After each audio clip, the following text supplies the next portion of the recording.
orang-orang yang dimuliakan Allah Subhanahu wa taala. Rekodnya berhenti ya. Ya. Oh, Masya Allah. Itu menunjukkan kita manusia. Kalau nggak lupa bukan manusia namanya. Ya, sampai di mana tadi? Ya. Ekspresi, ya, ekspresi orang-orang kafir kelak. Ekspresi wajah mereka yang berulang-ulang Allah sebutkan di dalam Al-Quran, bahkan kelak mereka pun akan dilemparkan ke dalam neraka dari wajah-wajah mereka. Yang ditarik adalah wajah-wajah mereka.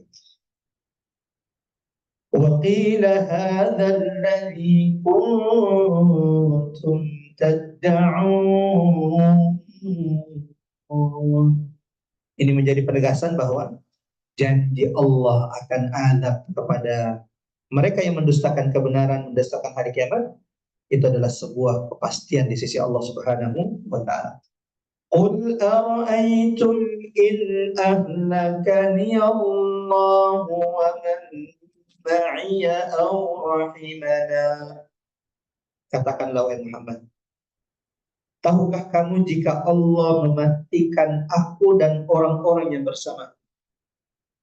Allahu Akbar. Kalau Allah mematikan aku, lihat kata-katanya. Kata-kata yang Allah perintahkan kepada, katakan kepada mereka. Jika Allah mematikan aku, ahlakani Allah, bersama-samaku, bersama orang dan orang-orang yang bersama.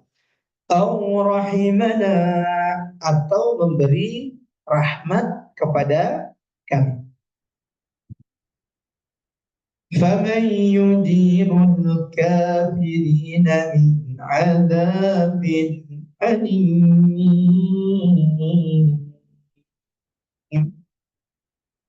Maka lalu siapakah yang akan melindungi orang-orang kafir dari azab Allah yang pedih? Sebagaimana ayat-ayat berikutnya sebelumnya, jamaah dirahmati akhwatal iman azanallahu wa iyyakum ajmain. Di ayat 28 ini juga ada beberapa tadabbur, hidayah, pelajaran yang bisa kita petik. Yang pertama, coba perhatikan bagaimana ayat ini menjelaskan sikap Nabi Muhammad dan orang-orang beriman kepadanya. Qul, katakan kepada mereka, in ahlakani Allah wa man ma'iya aw rahimana. Ayat ini menggambarkan bagaimana sikap Nabi Muhammad dan orang-orang yang beriman bersama Rasulullah SAW. Kira-kira sikap seperti apa sikap Nabi dan orang-orang yang bersamanya? Dari ayat ini, tadabbur ayat ini.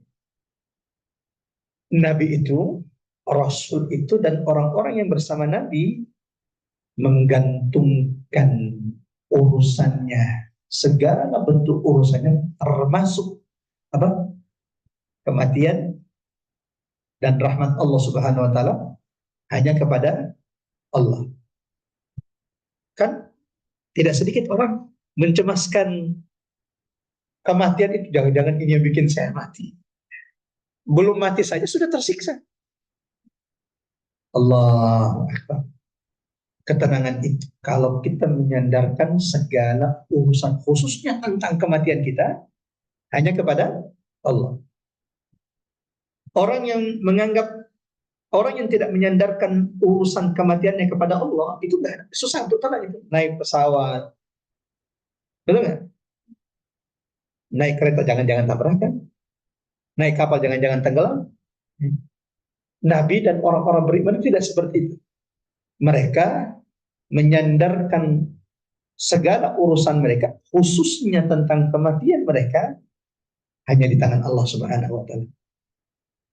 Menyandarkan segala urusan mereka, khususnya kematian mereka, hanya kepada Allah Subhanahu wa taala. Makanya Masya Allah, Nabi sebagaimana sahabat-sahabat Nabi tidak pernah mengkhawatirkan kematiannya. Kan di peristiwa perang Uhud, ketika Nabi mendapatkan bocoran dari pamannya Hamzah, Al-Abbas ibnu Abdul Muttalib, bahwa orang-orang Quraisy sedang menyiapkan pasukan untuk menyerang Nabi Shallallahu Alaihi Wasallam, akan dilakukan Nabi.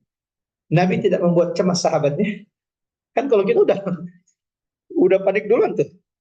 Kenapa? Nabi dan orang-orang beriman itu tahu bahwa kematian itu di tangan Allah, bukan di tangan makhluk. Nabi bermusyawarah dengan sahabat. Nabi menyampaikan mimpi yang dilihatnya di malam perang Uhud, di malam sebelum Nabi bercerita kepada mereka.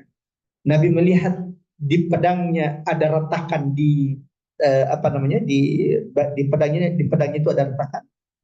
Lalu Nabi SAW melihat dalam mimpinya melihat ada sapi yang disembelih.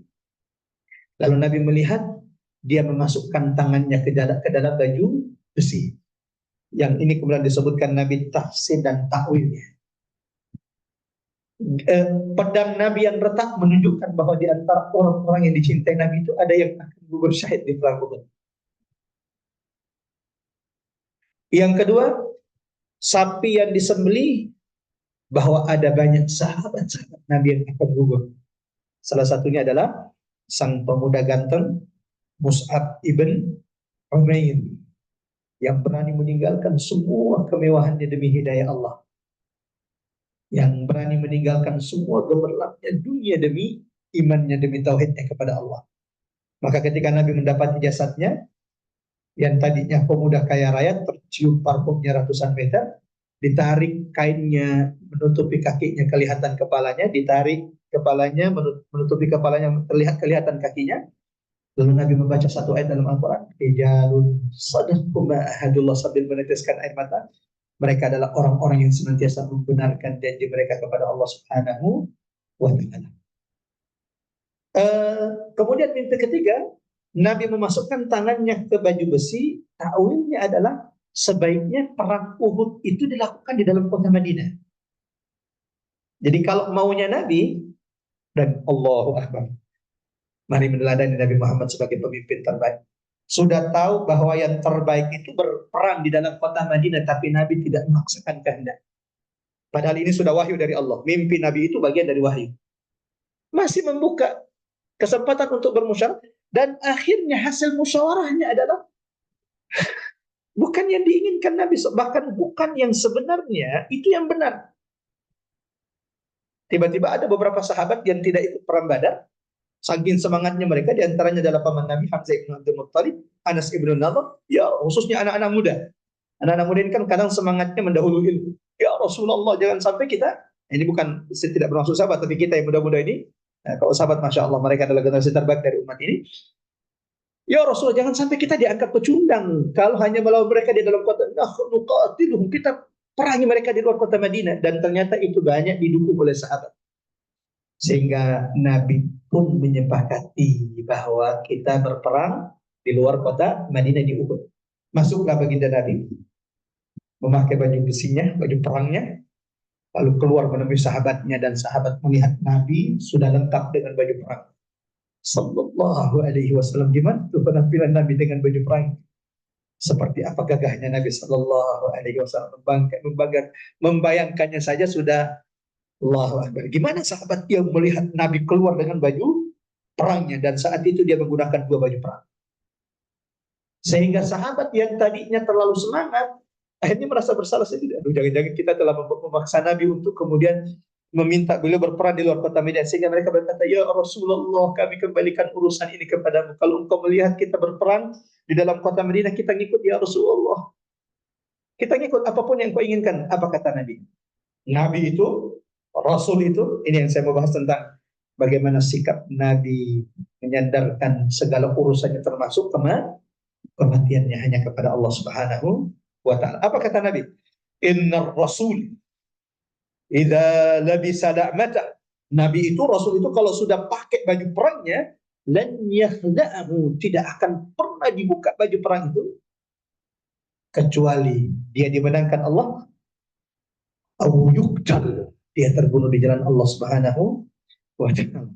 Allahu Akbar. Allahu Akbar. Kalau kita kan baru dengar isu perang udah panik duluan. Sallallahu Alaihi Wasallam. Dan seperti ini Allah gambarkan bagaimana sikap para nabi dan rasul dalam menyandarkan setiap urusan mereka, terkhusus tentang apa? kematian mereka yang saat ini sedang diuji oleh Allah dengan penyakit. Jangan menyiksa diri mengatakan jangan-jangan ini akan mempercepat kematian. Mati itu di tangan Allah. Berapa banyak orang yang sudah sakit puluhan tahun tapi tidak mati-mati. Berapa banyak yang ikut tadabbur, lagi duduk-duduk ikut kajian, tiba-tiba bahkan masya Allah ada yang menyampaikan majelis, menyampaikan ilmu, dan di saat itulah dia diwafatkan Allah, dan mudah-mudahan kita termasuk di antaranya. Allahumma amin. Allahumma amin. Allah menutup hidup kita dengan kebaikan. Allah menutup hidup kita dengan ketaatan. Ketika perjumpaan dengan Allah, akhir ucapan yang keluar dari lisan kita adalah kalimat la ilaha illallah. Allahumma amin. Allahumma amin ya rabbal alamin. Yang kedua, jemaah rahmatullah akhwatal iman azanallahu wa iyyakum ajmain. Tadabbur kedua dari ayat 28 ini, salah satu kebiasaan buruk orang-orang kafir itu adalah merasa aman dari azab Allah. Salah satu kebiasaan buruk orang kafir apa? Merasa aman dengan azab Allah Subhanahu wa taala. Dan ini tidak boleh ada dalam diri orang-orang beriman. Maka orang beriman itu dua hal yang perlu seimbang dalam dirinya. Yang pertama adalah al-khauf, takut kalau dengan perbuatannya Allah akan turunkan azab. Tapi juga tidak boleh berlebihan rasa takut itu, sehingga membuat dia putus asa, sehingga tidak sedikit kemudian orang merasa bahwa Allah tidak mungkin mengampuni dia, bahkan akhirnya mengakhiri hidupnya sendiri. Nah, supaya itu tidak terjadi, maka dia harus seimbang dengan roja, pengharapannya kepada Allah. Sebagaimana sifat roja ini juga tidak boleh berlebihan, sehingga dia merasa aman dari azab Allah, merasa bahwa amalnya ini sudah cukup, ini harus seimbang. Rasa takutnya kepada Allah sebagaimana pengharapannya bahwa rahmat Allah begitu luas. Pelajaran terakhir dari ayat ini jemaah rahmat Allah, فَمَنْ يُجِيرُ الْكَافِرِينَ مِنْ عَذَابٍ أَلِيمٍ. Peringatan Allah bahwa kalau azab itu sudah datang, tidak ada yang bisa menolong orang-orang kafir. Maka di saat itulah mereka saling menyalahkan. Yang satu menyalahkan temannya, yang satu menyalahkan temannya. Maka Allah mengatakan la tahtasimu ladai, jangan bertengkar di depan saya. Sebagaimana hari itu manusia akan mengkambing hitamkan syaitan, menyalahkan syaitan, lalu syaitan juga berlepas diri dari manusia. Kata syaitan, ya Allah, aku tidak menyesatkannya. Ya, aku menggodanya di awal. Setelah itu dia lebih sesat dari saya. Seperti Fir'aun. Yang menggoda Fir'aun itu adalah syaitan. Tapi setelah itu Fir'aun lebih setan bahkan dari setan. Fir'aun kemudian lebih iblis daripada iblis. Kenapa? Seiblis-iblisnya iblis itu tidak pernah mengaku dirinya sebagai Tuhan. Bahkan coba baca dalam Quran surah Al-An'am kalau tidak salah, bagaimana diskusi antara iblis ketika dikeluarkan dari surga Allah dengan Allah. Qala Rabbi, iblis berkata, wahai Tuhanku. Jadi iblis pun tahu siapa dan kepada siapa dia minta. Iblis pun tahu yang maha kuasa itu Allah. Karena iblis meminta, memelas kepada Allah, anzirni ila yaumi yub'atsun. Wahai Tuhan, tangguhkan. Dia tahu bahwa yang bisa menangguhkan umurnya hanya Allah. Jadi seiblis-iblisnya iblis, ya dia tahu siapa Tuhannya, dia tahu siapa yang kuasa. Cuman dia tidak mau tunduk kepada Allah Subhanahu wa ta'ala. Tapi Fir'aun, coba lihat, ketika dia sudah melampaui batas. Idhhab ila Fir'aun innahu tagha. Seperti apa sikap Fir'aun melampaui batas? Ana rabbukumul a'la. Sampai dia berteriak, mengumumkan di hadapan orang-orang Mesir, akulah Tuhan kalian yang paling tinggi. Dan saat itulah dia dibinasakan Allah, ditenggelamkan Allah agar menjadi pelajaran bagi kita. Bahkan Allah mengatakan, "Al-yawma nunajjika bibadanik." Wahai Firaun, hari ini aku akan selamatkan fisik. Kebenaran Quran, masya Allah, ilmuwan menemukan bahwa Firaun yang disebutkan dalam Quran itulah yang akhirnya ditemukan jasadnya dengan semua tanda-tanda yang ada. Dan itu yang Allah tegaskan. Falyauma, hari ini kami selamatkan badanmu, hai Fir'aun. supaya menjadi pelajaran ayat tanda-tanda kuasa Allah bagi orang-orang yang hidup setelah Fir'aun. Jadi kalau masih di bawahnya level Fir'aun, segeralah tobat kepada Allah. Jangan sampai seperti Fir'aun nanti setelah kematian, ajal itu hendak datang kepadanya baru mau tobat. Jangan dikira Fir'aun tidak mau tobat. Fir'aun itu hendak tobat di akhir ayatnya. Falamma adrakahul gharaq, ketika Fir'aun sudah hendak ditenggelamkan Allah, apa kata Fir'aun? Qala amant. Ya, dia kemudian mengatakan, aku beriman. Aku tahu bahwa tiada Tuhan yang berhak disembah kecuali Tuhan yang disembah oleh Bani Israel. Cuman sayang sudah terlambat. Nanti mau tobatnya, nanti ingin berubahnya setelah ajal kematian itu datang kepadanya. Sementara Nabi mengatakan Allah itu akan menerima taubat setiap hambanya selama satu, ruhnya belum sampai di tenggorokan. Yang kedua, yang kedua apa? Matahari belum terbit dari.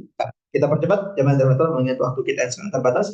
Qul huwa ar-rahmanu amanna bihi wa alaihi tawakkalna fasata'lamuna man huwa fi dhalalin mubin.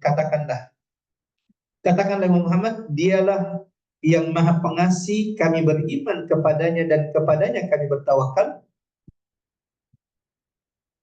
Maka kelak kamu akan tahu siapa yang berada dalam kesesatan yang nyata. Allahu Akbar. Tadabbur pertama dari ayat ini, lagi-lagi bahwa orang beriman itu, orang-orang yang meneladani Rasulullah SAW adalah mereka yang senantiasa meyakini, mengakui bahwa Allah itu Maha Rahman. Qul huwa ar-Rahman. Kalau ada orang mengaku beriman tapi tidak mengakui, tidak merasakan rahmatnya Allah, itu perlu memeriksa dirinya.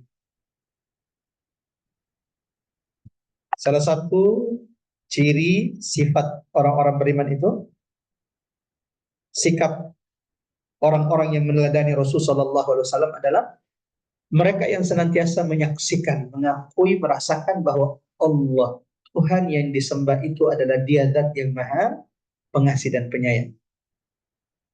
Dan di antara bentuk kasih sayang Allah kepada kita adalah kalau Allah pahamkan, Allah dekatkan kita dengan Quran. Coba baca Quran surah Ar-Rahman. Ar-Rahman, lanjutan ayatnya apa? Andanan Quran. Di antara tanda kasih sayang Allah adalah kalau Allah dekatkan kita dengan Al-Quran. Dan mudah-mudahan Allah tidak mencabut nikmat ini dari dada-dada kita semuanya. Amin. Ya Rabbal Alamin. Yang kedua, jemaah rahmat Allah, ada dua hal yang mesti dimiliki oleh setiap muslim. Ada dua aspek penting dari kehidupan seorang muslim. Apa yang pertama? Menjaga imannya, kemurnian imannya kepada Allah. Tidak cukup sampai di situ. Yang kedua adalah alaihi tawakkalna.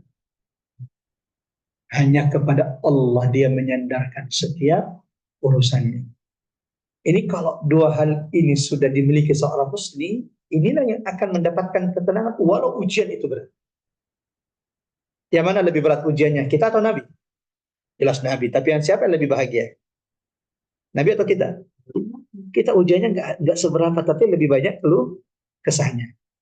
Bisa jadi jamaah terbatas yang perlu kita periksa dalam diri kita adalah seperti apa kita menjaga kemurnian iman kita kepada Allah Subhanahu wa taala, menjaga keyakinan dan keteguhan hati kita kepada Allah. Yang kedua adalah bagaimana tawakal kita kepada Allah. Baik itu tentang kematian, baik itu tentang rezeki kita dan keturunan-keturunan kita. Yang kadang membuat kita ini kemudian tidak tenang, risau, karena tidak yakin dengan apa yang Allah janjikan. Bahwa tidaklah Allah berikan kita anak keturunan kecuali Allah juga sudah menjamin rezeki-rezeki setiap anak yang Allah karuniakan kepada kita.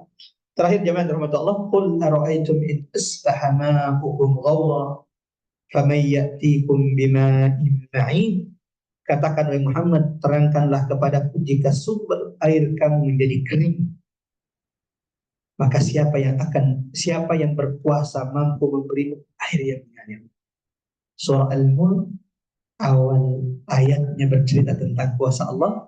Tabarakalladzi biyadihil mulk wa huwa ala kulli syai'in qadir.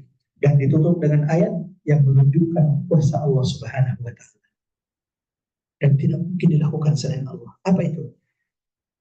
Qul ara'aytum in asbaha ma'ukum ghaura.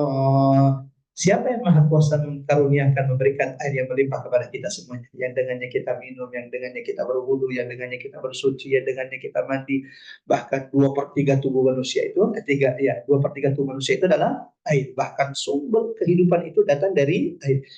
Coba bayangkan tiba-tiba Allah keringkan bumi ini dari air. Dan Allah perintah langit tidak menurunkan air hujan. فَمَنْ يَأْتِيكُمْ بِمَاءٍ مَعِينٍ. Kira-kira siapa yang kuasa menurunkan air dari langit, dan siapa yang maha kuasa memerintahkan bumi ini untuk memancarkan airnya dari bumi? Allah, hanya Allah, dan Allah yang kuasa menurunkan air hujan, melimpahkan air.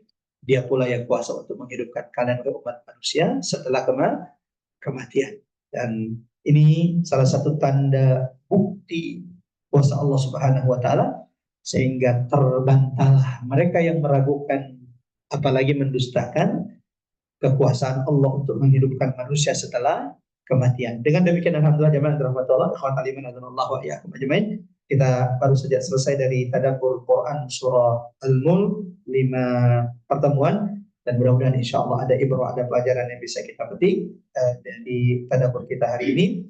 Dan masya Allah di pekan berikutnya jika Allah panjangkan umur kita dan Allah berkahi umur kita akan mentadaburi salah satu surah yang pertama-tama kali turun kepada Nabi, yaitu surah Al-Qalam. Surah Al-Qalam, surah pertama-tama. Ada yang mengatakan bahwa surah ini adalah surah yang keempat setelah surah Al-Alaq, kemudian Al-Muddathir, Al-Muzammil, dan yang keempat adalah Quran surah Al-Qalam. Nun wal qalami wa ma yasturun, di mana Allah memulai surah ini di awal ayat pertama surah Al-Qalam dengan sumpah dengan pena dan apa yang dituliskan oleh pena tersebut. Dan biasanya sering kita jelaskan bahwa kalau ada sumpah, kalau ada qasam, ada sumpah, berarti ada perkara penting yang Allah ingin sampaikan, Allah ingin tegaskan. Apa saja perkara penting tersebut sehingga Allah bersumpah dengan pena dan apa yang dituliskannya? Insya Allah ini akan kita bahas di pertemuan berikutnya. Dan mengingat waktu kita sangat terbatas, ini mau ke Tangerang, dan ya, Tangerang siapa yang tidak kenal dengan macetnya, maka kita cukupkan sampai di sini. Barakallahu fikum. Semoga ketika kita meninggalkan menutup majelis ini, Allah bersihkan, Allah purkan, Allah hapuskan dosa-dosa setiap di antara kita. Allahumma amin. Allahumma amin ya rabbal alamin. Karena Nabi menyebutkan tidaklah majelis ilmu itu ditutup kecuali ada seruan dari langit, berdirilah, tinggalkan majelismu, karena sesungguhnya Allah telah mengampunkan dosa-dosa kalian yang telah lalu, dan Allah telah merubah keburukan kalian menjadi kebaikan. Allahu Akbar. Jadi bukan cuma dihapus keburukannya, 10 keburukan dirubah menjadi 10 kebaikan di sisi Allah, dan itu salah satu kebaikan hal yang dijanjikan Allah bagi orang yang duduk di majelis ilmu. Sampai di sini kita tutup dengan sama-sama baca surah Al-Asr. A'udzubillahi minasyaitonirrajim. Bismillahirrahmanirrahim. Wal 'asr innal insana lafi khusr illa alladziina aamanu wa 'amilus shalihat wa tawassaw bil haqqi wa tawassaw bis sabr. Sama-sama kita tutup dengan doa kafatul majelis. Subhanakallahumma bihamdik asyhadu an la ilaha illa anta astaghfiruka wa atubu ilaik. Saling mendoakan, dan jangan lupa saudara-saudara kita di Palestina, jangan lupa saudara-saudara kita yang ada di barisan terdepan mempertahankan menjaga kehormatan kita di Masjidil Aqsa. Nabi pernah berkata, sebaik-baik manusia, sebaik-baik bumi adalah tempat hijrahnya Nabi Ibrahim, yaitu Baitul Maqdis, dan sebaik-baik manusia di akhir zaman adalah mereka yang tinggal bertahan di tempat hijrahnya Nabi Ibrahim, yaitu Baitul Maqdis. Kalau kita tidak bisa menjadi manusia-manusia terbaik di atas muka bumi Allah, setidaknya kita mencintai manusia-manusia terbaik yang ada di atas muka bumi Allah, yaitu saudara-saudara kita di Palestina, saudara-saudara kita yang Nabi pernah menyaksikan, pernah menyebutkan, mempersaksikan kepada kita semua keteguhan mereka, keberanian mereka, kesabaran mereka. Sebagaimana disebutkan Nabi dalam hadis, sampai-sampai sahabat bertanya, di mana kami bisa bertemu dengan orang-orang hebat seperti ini? Nabi menjawab, di Baitul Maqdis. Kalian akan bertemu dengan orang-orang hebat seperti ini di Baitul Maqdis dan di sekitar Baitul Maqdis. Ya, 4 bulan ini, mohon maaf, 8 bulan ini Allah banyak memperlihatkan kuasa Allah di Gaza. Di antaranya kebenaran hadis-hadis Nabi Sallallahu Alaihi Wasallam, nubuat baginda Nabi Sallallahu Alaihi Wasallam tentang keberkahan, keutamaan orang-orang Syam. Kita dapat seorang ibu kehilangan putra putrinya. Allahu Akbar. Dengan tegar dia mengatakan hasbunallah wa ni'mal wakil. Ya Allah, ambil semua anakku sampai engkau ridho.